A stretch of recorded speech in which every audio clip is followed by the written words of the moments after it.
We have a special set of rules that apply to lawyers in the litigation context.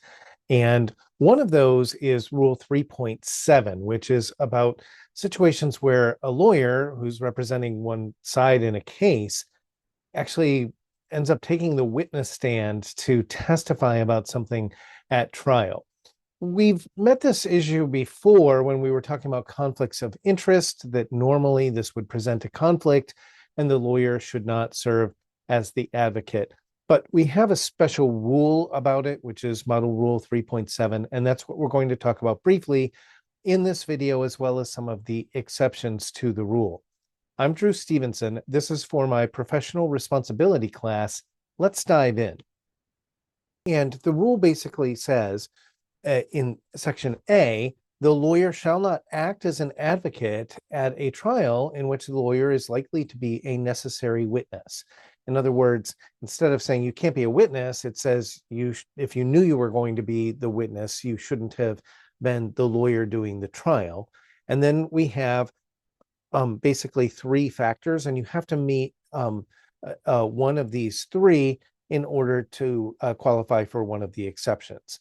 First, the testimony relates to an uncontested issue. So there are certain things where maybe the parties have stipulated an issue, and stipulated maybe even the admission of something into evidence, but we still need to authenticate a document or something like that. And so it's pretty common that a lawyer may have to authenticate a will or a contract that the lawyer drafted, even though the parties aren't disputing the authenticity of the document. They might be disputing what the terms actually say.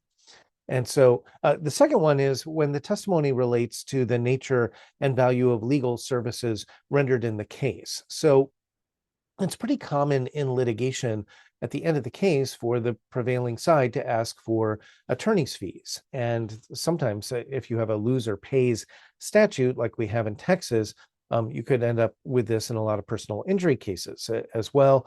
But a lot of times there's statutory provision for attorney's fees, at least at some of the time.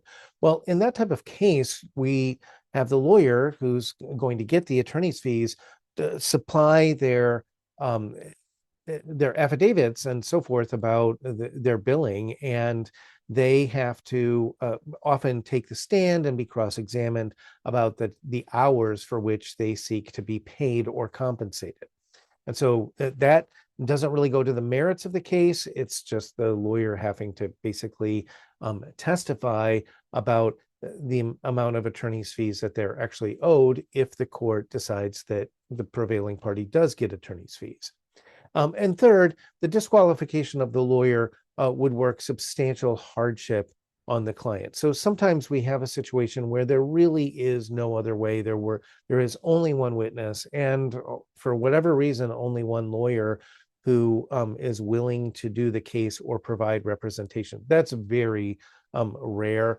I don't really see cases like that in real life. So let's proceed. B says a lawyer may act as an advocate in a trial in which another lawyer in the lawyer's firm is likely to be called as a witness, unless precluded from doing so by Rule 1.7 or 1.9. You may remember that those are our conflicts of interest rules. And so if you are going to have to be a witness at a client's trial, a different lawyer from the firm can just actually do the trial, give the opening and closing arguments and put on the evidence and question witnesses and so forth. And that is how you solve the problem. It's actually a pretty easy problem to solve unless you're a solo practitioner. And then there is an exception, of course, for conflicts of interest. And in other words, if your testimony is going to be adverse to the other party and the other party is a former client or a present client, there's some sort of conflict, you're going to have to go through the procedures in those under those rules for getting the consent to the conflict.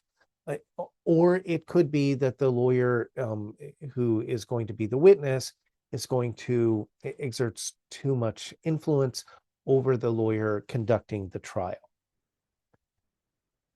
So, an issue that comes up is about lawyer affidavits. And so lawyers regularly have to file affidavits. A lot of times these are the formalities, and in many states, there's an affidavit attached to the pleadings when the case is filed.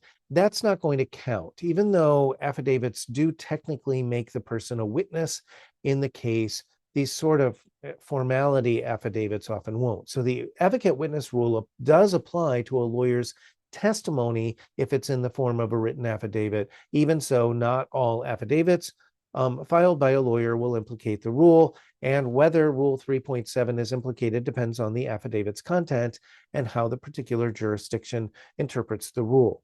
So generally speaking, those kind of form template or boilerplate affidavits that get attached to all the pleadings that the lawyer certifies that everything in the pleading is true and accurate to the best of their knowledge, and so forth, it doesn't implicate this rule.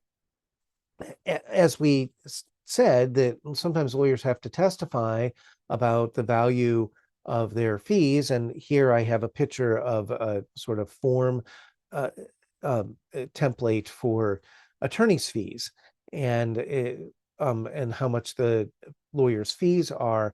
But remember that was one of our exceptions under Section A. And so if you're testifying about that. So again, we need to know what are the contents of the affidavit. Is a lawyer essentially testifying as an eyewitness to a fact that's in dispute?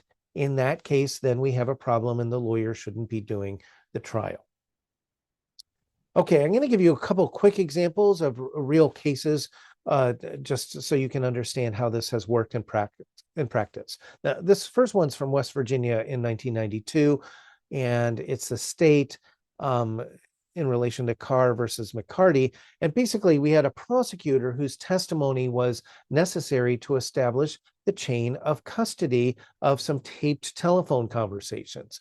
And the integrity of those was actually disputed in the case. So the defendant was saying that the recordings had been altered or modified in some way. So the chain of custody actually really mattered for the merits of the case, in which case that prosecutor has to be disqualified from doing the trial, being the lead counsel in the case. In contrast, here we have one from Mississippi in 2004. This is more recent. A defense lawyer whose testimony at trial merely authenticated some physical evidence, basically said, yes, that is the weapon that my client handed to me or something like that, did not need to be disqualified from representing the defendant at trial. So if you're merely authenticating an object, very often this is an object that the defendant turned over to their lawyer because the lawyer had to produce it as part of discovery or turn it over to the police as part of the investigation, the lawyer can authenticate that, no problem, and still do the trial. Okay, so you may have been wondering this whole time, what if you are representing yourself? So you decide to, let's say, sue a former client because they never paid you their fees.